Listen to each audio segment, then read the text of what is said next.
السلام عليكم ورحمة الله وبركاته. قال الله تعالى: وأما ما ينفع الناس فيمكث في الأرض.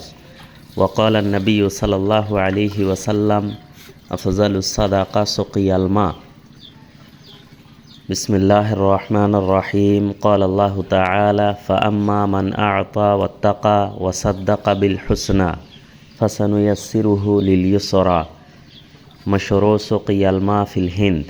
بفضل الله وتوفيقه قد تم افتتاح هذا المشروع، افتتاح بير إهداء وصدقة جارية بإذن الله تعالى من سنة عواد محاميد عن روح المرحوم الحاج عواد صالح والمرحومة الحاجة حكمات محمد إسماعيل.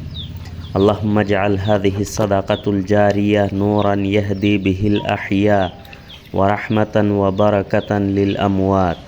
اللهم اجعلها سببا في رفع درجات من مات ومغفرة لذنوبي وسعادة أبدية في قبري ورزوانك علي. اللهم اجعلها للأحياء سترا ورحمة ووقاية من كل سوء وسببا في صلاح أعمالهم وراحة لقلوبهم وتوفيقا في دروبهم.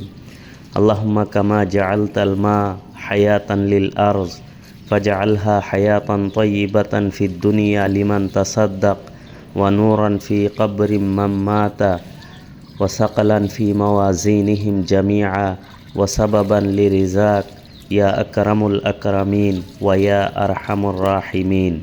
تنفيذ نسمات الخير.